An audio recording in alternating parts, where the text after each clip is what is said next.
I stood in front of the full-length mirror, smoothing down my dress for the 100th time.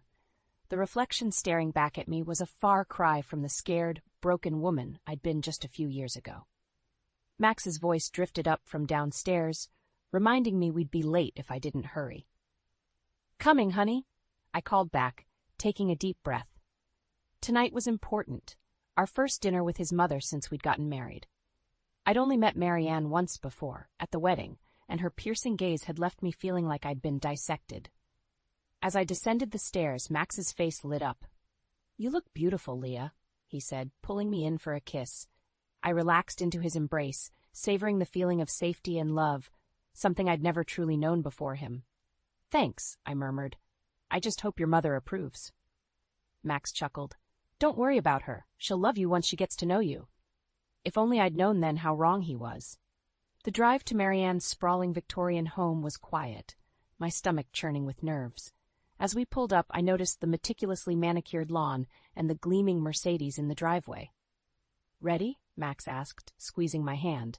I nodded, plastering on a smile, as I'll ever be. Marianne answered the door herself, perfectly coiffed and wearing a string of pearls that probably cost more than our car. "Maxwell, darling," she cooed, air-kissing his cheeks. Her gaze slid to me, and I swore the temperature dropped 10 degrees. "Leah, how? Nice to see you again." "Thank you for having us, Marianne," I said, willing my voice not to shake. She ushered us inside, and I marveled at the opulent decor. Family portraits lined the walls, generations of stern-faced men and women staring down at us. "Dinner's nearly ready," Marianne announced. "Maxwell, why don't you pour us some wine?" As Max headed to the bar cart, Marianne turned to me. "So, Leah," she said, her voice dripping with false sweetness, "tell me about your family. What does your father do?" I swallowed hard. He works in construction. My mom's a teacher." Marianne's lips thinned. "How quaint. And you? What is it you do again?" "I'm a social worker," I replied, lifting my chin. "I help families in crisis." She laughed, a brittle sound. "Well, I suppose someone has to do it." Max returned with our drinks, oblivious to the tension. "What are we talking about?" "Oh, just getting to know your lovely wife better," Marianne said, her smile not reaching her eyes. "Did you know her father's in construction, dear? Isn't that fascinating?" I saw a flicker of discomfort cross Max's face, but he quickly covered it. "Leah's family is wonderful, Mother. You'd like them if you met them," Marianne hummed noncommittally. "Well, shall we eat?" Throughout dinner, Marianne peppered me with questions about my background, each one feeling like a subtle jab. I answered as politely as I could, but my patience was wearing thin. "So when can we expect some grandchildren?" Marianne asked suddenly, setting down her fork. I choked on my wine. "I'm sorry?" "Children, dear. Surely you two are planning on starting a family soon? Maxwell isn't getting any younger, you know." Max cleared his throat. "Mother, we've only been married a few months. There's plenty of time for that." Marianne's eyes narrowed. "Nonsense. The Caldwell name needs to be carried on. You do want children, don't you, Leah?" I felt trapped, all eyes on me. "We haven't really discussed it yet," I managed. "Well, you'd better get to it," Marianne said sharply. "A woman your age, fertility doesn't last forever." "Mother," Max warned, but the damage was done. I stood abruptly, my chair scraping against the floor. "Excuse me," I muttered, fleeing to the bathroom. As I splashed cold water on my face, I stared at my reflection. What had I gotten myself into? Max had seemed so different from the men in my past, kind, supportive, loving. But now, faced with his mother's clear disdain, I wondered if I'd made a terrible mistake. A soft knock at the door startled me. "Leah?" Max called. "Are you okay?" I took a deep breath, steeling myself. It was time to have a serious talk with my husband about where we stood and what kind of future we really had together. The weeks following that disastrous dinner with Marianne were tense. Max and I tiptoed around each other, the elephant in the room growing larger by the day. I knew we needed to talk, but every time I tried to broach the subject, Max found an excuse to change the topic or leave the room. It all came to a head one Sunday afternoon. I was folding laundry when Max's phone buzzed on the nightstand. I glanced over, not meaning to pry, but the name on the screen made my blood run cold. "Mother." Before I could look away, the message preview popped up. "Have you talked to Leah about children yet? Time is running out." My hands shook as I set down the shirt I'd been folding. Max, I called out, my voice sharper than I'd intended. He appeared in the doorway, a wary expression on his face. What's wrong? I pointed to his phone. Care to explain why your mother is texting you about our reproductive plans? Max's face paled. He snatched up the phone, quickly reading the message. Leah, I can explain. Please do, I said, crossing my arms. Because from where I'm standing, it looks like you and your mother have been discussing our private life behind my back. He ran a hand through his hair, a nervous habit I'd come to recognize. It's not like that. She's just concerned. Concerned? I echoed incredulously. Max, she's obsessed. And you're enabling her. She means well, he protested weakly. She just wants us to be happy. I laughed. A bitter sound. Happy? You think pressuring me into having a baby I'm not ready for will make me happy? Max's expression hardened. And when will you be ready, Leah? We're not getting any younger. Don't you want a family? His words hit me like a slap. Of course I do, I said quietly, but on our terms, not your mother's. My mother has nothing to do with this, Max insisted, but I could see the lie in his eyes. Really? Then why is she texting you about it? Why are you discussing our personal decisions with her at all? Max's jaw clenched. She's family, Leah. She has a right to know. No, I cut him off. She doesn't. This is between you and me, or at least it should be. We stared at each other for a long moment, the gulf between us widening with each passing second. Finally, Max spoke, his voice low and dangerous. Maybe my mother's right. Maybe you're not the right person to carry on the Caldwell name after all. I recoiled as if he'd struck me. What's that supposed to mean? It means, he said slowly, that I'm starting to wonder if I made a mistake marrying someone so different from us. The words hung in the air, heavy and suffocating. I felt my world tilting on its axis, everything I thought I knew about my husband crumbling before my eyes. Get out, I whispered. Max blinked. What? Get out, I shouted, grabbing the nearest object, a framed photo of our wedding day, and hurling it at him. It shattered against the wall as he ducked. I need time to think, and I can't do that with you here. For a moment I thought he might argue, but then he nodded stiffly, grabbing his keys and wallet. I'll stay at my mother's tonight, he said. We can talk tomorrow when we've both calmed down. As the front door slammed behind him, I sank to the floor, surrounded by the remnants of our broken picture frame.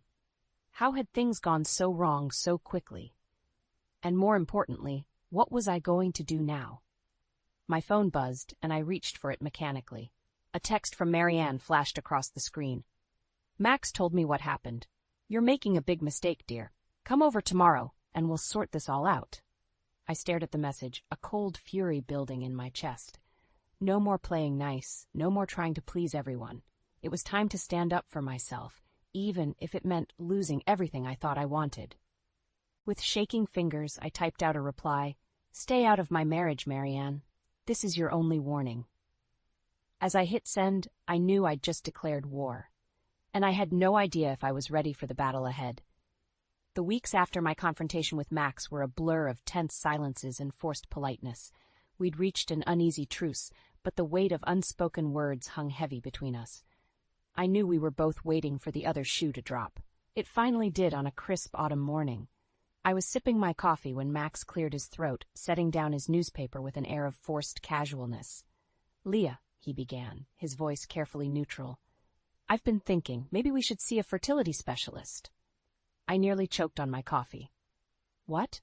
Max leaned forward, his eyes earnest. It's been months, and we're not getting any younger. I just think it might be wise to explore our options. The unspoken pressure from Marianne hung in the air like a toxic cloud. I set my mug down with a sharp clank. Max, we agreed to wait. I'm not ready. When will you be ready? He interrupted, frustration seeping into his tone. We can't put this off forever, Leah. Don't you want a family? His words stung, but I forced myself to stay calm. Of course I do, but on our terms, not your mother's. Max's jaw clenched. This isn't about my mother. This is about us, our future. I laughed bitterly. Is it? Because it feels an awful lot like it's about appeasing Marianne and her obsession with continuing the Caldwell line. That's not fair, Max protested, but I could see the flicker of guilt in his eyes. Isn't it? I challenged.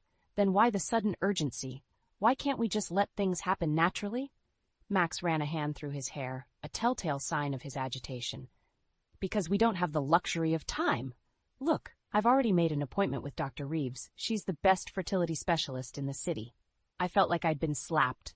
You what? Without even discussing it with me first? I knew you'd react like this, Max said, his voice rising. That's why I didn't tell you. Sometimes, Leah, you need a little push. A push, I echoed incredulously. This isn't a push, Max. This is a shove off a cliff. We glared at each other across the kitchen table, the distance between us seeming to grow with each passing second. Finally, I took a deep breath, forcing my voice to remain steady. Fine, I said. I'll go to the appointment. Max's face lit up. Really? Leah, that's wonderful. I held up a hand, silencing him. I'm not finished. I'll go, but on one condition.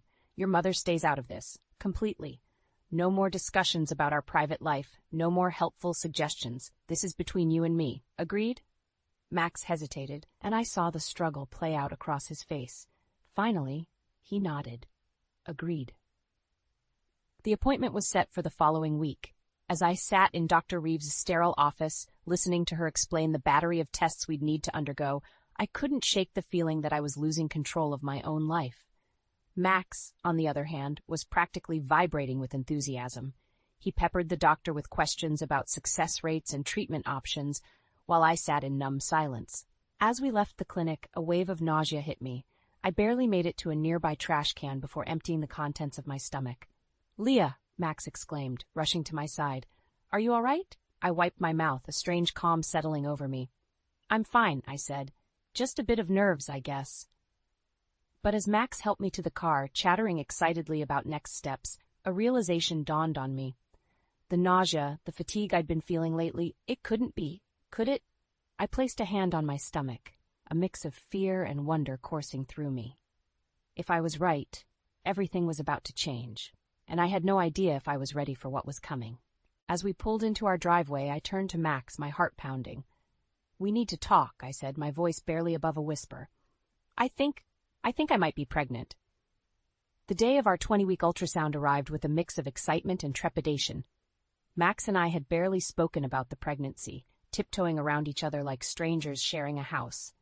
As we sat in the waiting room, I could feel the tension radiating off him in waves. Mr. and Mrs. Caldwell? The technician called, her smile bright and oblivious to the undercurrent between us. We followed her into the dimly lit room, and I settled onto the exam table. Max stood awkwardly by my side, his hands shoved deep in his pockets.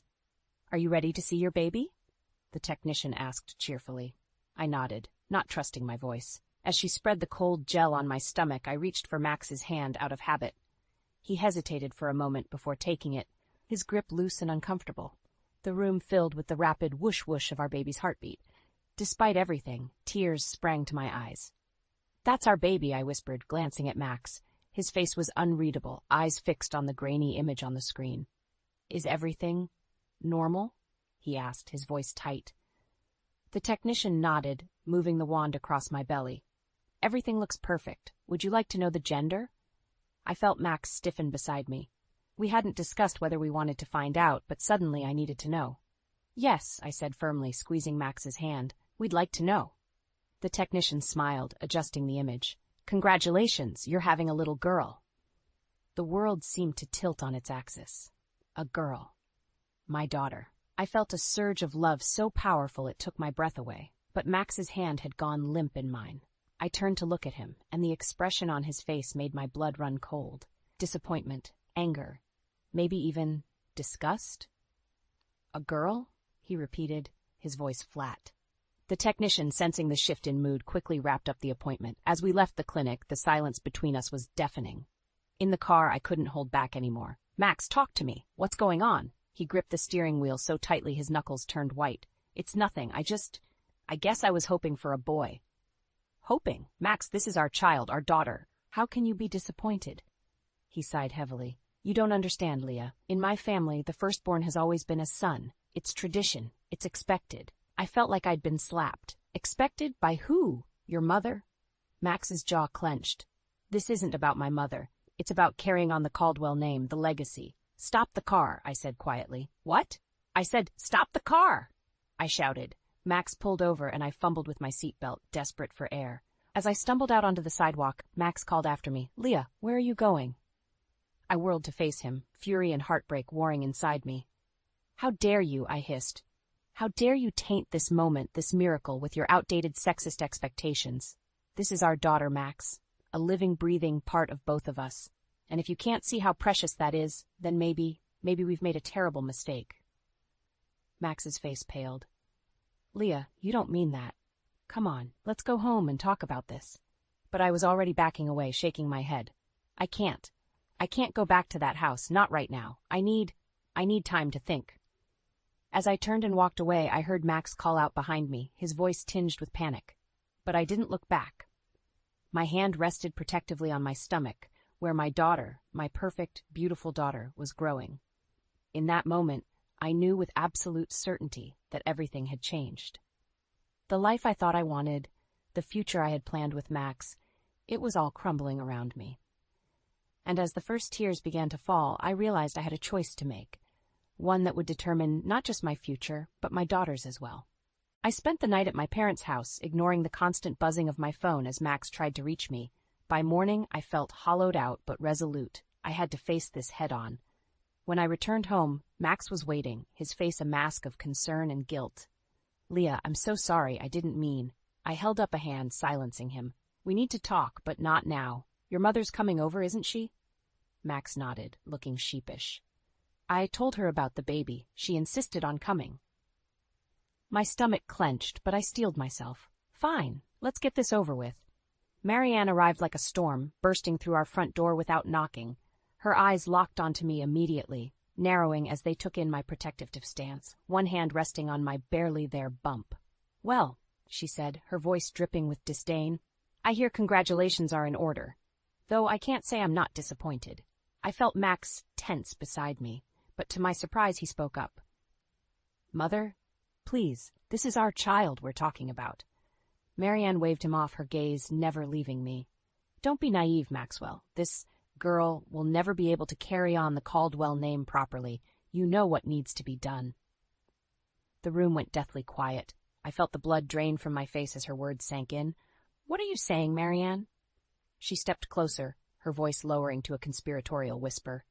"There are ways, you know, discreet clinics that can take care of this little problem. No one would ever have to know." I recoiled, bile rising in my throat. "You can't be serious. This is your grandchild." "A granddaughter." Marianne spat the word like a curse. "What use is that to our family? No, it's better to start over. Try again for a proper heir." I turned to Max, desperate for his support, but the conflict on his face made my heart sink. "Max," I whispered, pleading. He wouldn't meet my eyes. Maybe we should consider all our options, Leah." The world seemed to tilt beneath my feet. I stumbled back, putting distance between myself and these strangers wearing the faces of my husband and mother-in-law. "Get out," I said, my voice barely above a whisper. Marianne smirked, triumphant. "Now, dear, let's not be hasty." "I said get out!" I screamed, my composure shattering. "Both of you. How dare you come into my home and suggest I murder my child, my daughter?" Max reached for me, his face pale. "Leah, please, we're just talking." I jerked away from his touch. "No, Max, we're done talking. I want you both out of this house right now." Marianne drew herself up, indignant. "You can't speak to us this way. Maxwell, control your wife!" But Max seemed frozen, torn between his mother and me. In that moment, seeing his indecision, something inside me broke. "If you won't leave, I will," I said, my voice eerily calm. I grabbed my purse and keys, moving towards the door. "Where are you going?" Max called after me, panic edging into his voice. I paused at the threshold, one hand on my stomach, the other on the doorknob. Somewhere safe. Somewhere my daughter will be loved and valued no matter what. As I walked out, leaving them stunned in my wake, I felt a strange sense of peace settle over me. The decision I'd been struggling with had suddenly become crystal clear. I got into my car, my hands shaking as I started the engine. As I pulled away from the curb, I caught a glimpse of Max in the rearview mirror, standing in the doorway looking lost. But I didn't look back. I couldn't. My focus was on the road ahead, on the future I needed to secure for myself and my daughter. Whatever it took, I would protect her, even if it meant walking away from everything I thought I wanted. With tears streaming down my face, I drove towards an uncertain future. But one thing was certain. Nothing would ever be the same again. I spent the next week at my parents' house, ignoring Max's constant calls and messages. My mom hovered anxiously, while my dad muttered about teaching that boy a lesson. But I needed time to think, to plan my next move. On the 8th day, a text from Max finally broke through my defenses. "Please, Leah, we need to talk. I'll meet you anywhere." Against my better judgment, I agreed to meet him at a neutral location, the park where we had our first date. As I approached our old favorite bench, I saw Max pacing, looking haggard and sleep-deprived. "Leah," he breathed, relief washing over his face. "I've been so worried." I sat down, keeping my distance. "Say what you need to say, Max." He ran a hand through his disheveled hair. "I'm sorry. I'm so sorry for everything. I've been a coward, letting my mother dictate our lives. But I've had time to think, and I know what's important now. You and our daughter. That's all that matters." I wanted to believe him. God, how I wanted to. But the memory of his silence in the face of Marianne's cruelty still stung. "Words are easy, Max. But when it mattered most, you didn't stand up for us." "I know," he said, his voice breaking, "and I'll regret that for the rest of my life. But please give me a chance to make it right. I've told my mother she's no longer welcome in our lives unless she can accept our family as it is." I felt a flicker of hope, quickly extinguished by suspicion. "And how did she take that?" Max's face darkened. "Not well. She threatened to cut me off, to write me out of the will. But I don't care about any of that. I only care about you and our baby." I stood up, needing to move to think. "I don't know if I can trust you, Max. How do I know this isn't just another attempt to placate me?" He reached for my hand, his eyes pleading. "Come home with me. Let me prove it to you. I've changed the locks, blocked my mother's number. Our house is ours again. No more interference, no more pressure." Against my better judgment, I let him lead me to his car. The drive home was tense, filled with unspoken words and lingering doubts. As we pulled into our driveway, I felt a sense of unease. Something was off. Max fumbled with his keys, muttering about the new locks, when suddenly the front door swung open. Marianne stood there, her face a mask of righteous fury. "So," she spat, "the prodigal daughter-in-law returns." I whirled on Max, betrayal burning in my chest. "You said—" "I didn't know," Max protested, genuine shock on his face. "Mother, how did you get in here?" Marianne waved a key, smirking. "I had a copy made, of course. Did you really think you could shut me out of my son's life so easily?" I backed away, my hand instinctively covering my stomach. "I'm leaving. This was a mistake." Max grabbed my arm, his grip tight. "Leah, wait. This isn't what I wanted. I swear." Marianne advanced, her voice dripping with false concern. "Now, dear, let's not be hasty. We're all family here. We only want what's best for you and the child." The way she said child sent chills down my spine. I jerked away from Max, my heart pounding. "Stay away from me. Both of you." As I turned to run, I saw something in Marianne's hand. A syringe? My blood ran cold as realization dawned. This wasn't just about control anymore. This was about eliminating the problem entirely. "Max!" I screamed, terror gripping me. "Do something." But Max stood frozen, torn between his mother and his wife, indecision paralyzing him once again. In that moment, I knew with sickening clarity that I was truly alone. No one was coming to save me. If I wanted to protect myself and my daughter, I would have to do it myself. With a surge of adrenaline, I shoved past Marianne and ran, my only thought to get as far away from this nightmare as possible. Behind me, I heard Max calling my name, but I didn't look back. This time I was done with second chances. It was time to save myself. I stumbled into my parents' house, gasping for air, my heart pounding. My mom rushed to me, her face etched with concern. "Leah, honey, what happened?" Through sobs, I recounted the horrifying scene at Max's house. My dad's face darkened with each word, his fists clenching at his sides. "That's it," he growled. "I'm calling the police." "No," I cried, grabbing his arm. "We can't. Not yet. I need help." That's when my mom mentioned Paul. "Remember Paul Hawkins? He's a lawyer now, specializing in family law. Maybe he could help." The name stirred something in my memory, a kind smile, a steadfast presence from my youth. I nodded, desperate for any lifeline. "Call him, please." Paul arrived within the hour, his familiar face now etched with lines of experience and concern. As soon as he saw me, his professional demeanor softened. Leah, he said gently, I'm so sorry you're going through this, but I promise we're going to fight for you and your daughter. Over the next few days, Paul became my rock. We pored over legal documents, building a case not just for divorce, but for a restraining order against both Max and Marianne. Paul's quiet strength and unwavering support gave me the courage to face what lay ahead. We need to move fast, Paul explained one evening, his voice tight with urgency.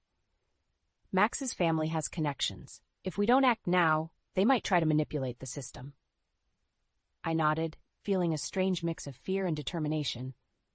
What do we do? Paul leaned forward, his eyes intense. We go on the offensive. I've gathered evidence of Marianne's threats, Max's complicity. We'll file for emergency custody and a protection order. But Leah, he paused, taking my hand, are you ready for what comes next? This won't be easy. I placed my other hand over my growing belly, feeling a fierce protectiveness surge through me. I have to be ready. For her. The next morning, as Paul and I prepared to leave for the courthouse, my phone buzzed with a message from Max. Please, Leah, don't do this. We can work it out. For the sake of our family. I showed Paul the message, my hands shaking. He frowned, reading it twice before looking up at me. This could be a trap, Leah. We need to be careful. But something in Max's words tugged at my heart. Despite everything, a small part of me still hoped for reconciliation, for the family I dreamed of. I need to see him, I said, my voice barely a whisper. One last time, to look him in the eye and know for sure. Paul's face tightened with concern. Leah, it's not safe. Let me handle this legally. No, I interrupted, a sudden clarity washing over me. I need to do this. For closure, for strength. I need to face him on my terms. After a long moment, Paul nodded reluctantly. All right, but I'm coming with you, and we do this my way. Controlled environment, witnesses present. As we drove to the agreed-upon meeting place, a busy cafe in the center of town, I felt a strange calm settle over me. This was it, the moment that would define my future, my daughter's future. We entered the cafe, and I saw Max immediately. He looked haggard, his eyes red-rimmed and desperate. As I approached, flanked by Paul and my pair, Max stood, reaching out to me. Leah, please. But before he could finish, the cafe door burst open. Marianne stormed in, her face contorted with rage. You ungrateful little tramp, she screeched, lunging towards me. In that moment, time seemed to slow. I saw Paul move to intercept her, saw my father step protectively in front of me. But it was Max's reaction that froze me in place. He stood there, paralyzed once again, torn between his mother and his wife. And in his indecision, I saw my future laid bare. As chaos erupted around us, I made my choice. No more wavering, no more second chances. It was time to fight for the life my daughter deserved, with or without Max by my side. The cafe erupted into chaos. Marianne's shriek cut through the air as she lunged at me, her eyes wild with rage. Paul moved swiftly, placing himself between us, while my father pulled me back protectively. That's enough, Paul's voice boomed, silencing the room. He turned to Max, who stood frozen, his face a mask of indecision. Control your mother, or I'll have her arrested for assault.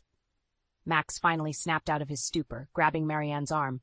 Mother, stop this! You're making a scene. But Marianne was beyond reason. She wrenched free from Max's grip, her finger pointing accusingly at me. You'll regret this, Leah. I'll make sure you never see a penny of the Caldwell fortune. You and that abomination you're carrying. The room fell silent, all eyes on us. I felt a surge of strength course through me, fueled by anger and a fierce protectiveness for my unborn daughter. I stepped forward, my voice steady and clear. Listen carefully, Marianne, because I'm only going to say this once. I don't want your money. I don't want anything from you or your family. What I want is for you to stay away from me and my child. Forever. I turned to Max, my heart breaking even as I spoke the words I knew I had to say. And you, Max. I loved you. I thought we had a future together, but I see now that you'll never be strong enough to stand up to her, to stand up for us. Max's face crumpled. Leah, please. I can change. We can work this out. No, I interrupted, my resolve strengthening with each word. We can't. I won't raise my daughter in a home where she's seen as less than, where her worth is determined by her gender. She deserves better. I deserve better. Paul stepped forward, placing a comforting hand on my shoulder. Mr. Caldwell, Mrs. Caldwell, I have here a set of divorce papers and a restraining order. I strongly suggest you sign them now, or we'll be forced to take this matter to court. And I assure you, you don't want the details of your behavior made public." Marianne sputtered, her face red with fury. But Max, to my surprise, seemed to deflate. He looked at me, then at his mother, and for the first time I saw a flicker of understanding in his eyes. "Enough, Mother," he said quietly. "It's over." With shaking hands, Max took the papers from Paul and signed them. Marianne wailed in protest, but Max silenced her with a look. "We've lost, Mother. It's time to let go." As they left the cafe, Max paused at the door, looking back at me one last time. "I'm sorry, Leah. I hope you find happiness." And then they were gone. The tension in the room dissipated, leaving me feeling drained but strangely light. Paul turned to me, his eyes filled with concern and something else I couldn't quite name. "Are you okay?" I nodded, placing a hand on my belly. "We're okay, both of us." As we left the cafe, surrounded by the protective circle of Paul and my parents, I felt a sense of peace wash over me. The road ahead wouldn't be easy, but for the first time in months, I felt hope. Paul squeezed my hand gently. "You were incredible in there, Leah. Your daughter is lucky to have you as her mother." I smiled, feeling tears prick at my eyes. "Thank you, Paul, for everything. I don't know how I would have gotten through this without you." He looked at me intently, his voice soft but sure. "You're stronger than you know, Leah. You would have found a way, but I'm glad I could be here for you." As we walked into the sunlight, I felt a kick from my daughter, as if she was affirming my choices. I laughed, a sound of pure joy and relief. "What is it?" Paul asked, smiling at my sudden mirth. "Nothing," I said, grinning. "Just thinking about the future, our future." And as we drove away, leaving the cafe and all it represented behind, I felt a sense of excitement building. The path ahead was uncertain, but for the first time in a long time, I was looking forward to the journey. With my daughter by my side and friends like Paul to support me, I knew we could face anything.